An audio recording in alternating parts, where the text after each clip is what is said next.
भारत के महान राजा और रानियों के इतिहास और कहानी जानने के लिए चैनल को सब्सक्राइब करें और बेल आइकन घंटी को ऑल करें।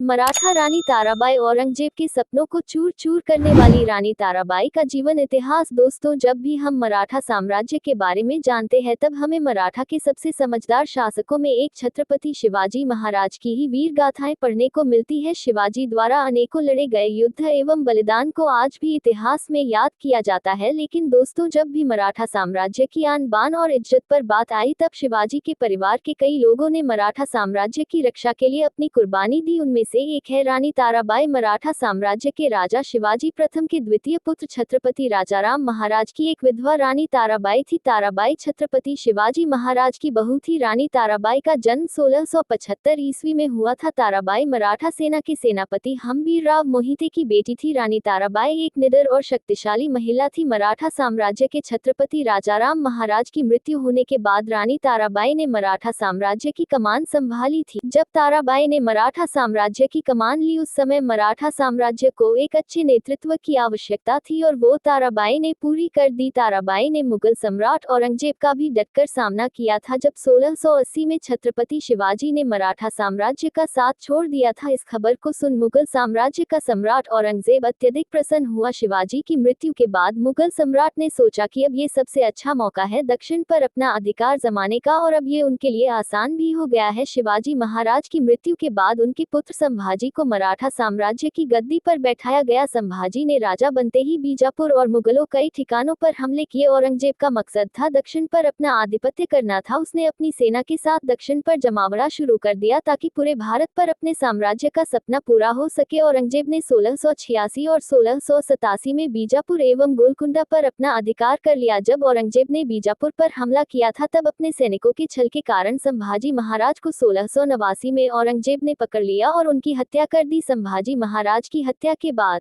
मराठा साम्राज्य पर उनका छोटा पुत्र शिवाजी द्वितीय मराठा साम्राज्य की गद्दी पर बैठा। जब शिवाजी द्वितीय मराठा साम्राज्य के उत्तराधिकारी बने तब वो उम्र में काफी छोटे थे। इस बात का फायदा उठाते हुए औरंगजेब ने उनका अपहरण कर लिया और सौदेबाजी करने के लिए अपनी जेल में कैद कर लिया। बाद में औरंगजेब ने शिवाजी द्वितीय का नाम बदलकर शाहू रख दिया। शिवाजी द्वितीय को कैद कर औरंगजेब काफी खुश था और मन ही मन सोच रहा था कि अब उसकी जीत निश्चित है, क्योंकि औरंगजेब ने मराठा साम्राज्य के सभी उत्तराधिकारी को खत्म कर दिया था। मराठा साम्राज्य में संभाजी महाराज की मृत्यु और इनके पुत्र शिवाजी द्वितीय औरंगजेब के द्वारा अपहरण के बाद मराठा साम्राज्य का उत्तराधिकारी संभाजी के छोटे भाई राजाराम, जो ताराबाई के पति थे, उनको ये कार्यभार सौंपा गया। मराठा साम्राज्य के उत्तराधिकारी बनने के बाद राजाराम ने मुगलों के साथ कई युद्ध लड़े, लेकिन एक बीमारी के चलते राजाराम की 1700 मृत्यु हो गई। अब मराठा साम्राज्य के सामने सबसे बड़ा संकट ये आ गया कि उनके पास कोई भी पुरुष उत्तराधिकारी नहीं था। अब मराठाओं के पास राज्याभिषेक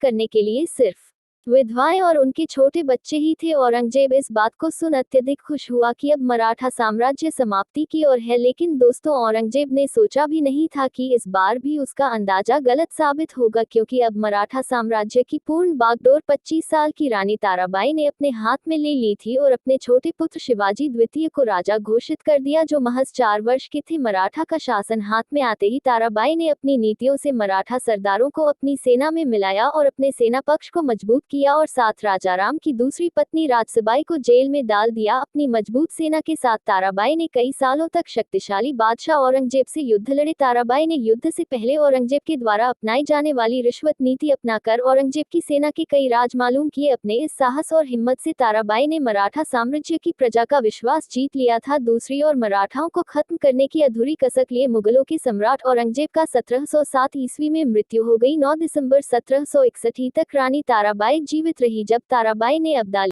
जिन्हें अहमद शाह दुर्रानी भी कहा जाता है, उनके हाथों से पानीपत के युद्ध में 2 लाख से ज्यादा मराठों को मरते हुए देखा तो उनके ये धक्का सा लग गया और वो इसे बर्दाश्त नहीं कर सकी और 86 साल की उम्र में उनका निधन हो गया। दोस्तों, रानी ताराबाई के इस साहस और हिम्मत को मराठा साम्राज्य का इतिहास कभी नहीं भुला पाएगा। रानी ताराबाई की सबसे खास बात ये थी कि इस अकेली रानी ने मुगलों की ताकतवर सेना का कई बार सामना किया और इस दौरान उन्होंने 6 प्रांतों को भी जीता था। दोस्तों, जो काम कई बड़े शूरवीर राजा नहीं कर सके वो काम रानी ताराबाई ने अकेले कर दिखाया था। रानी ताराबाई जी को शत शत नमन। ऐसे ही भारत के राजा और रानियों की इतिहास और कहानी जानने के लिए हमारे चैनल को सब्सक्राइब करें, बेल आइकन घंटी को ऑल कर ले।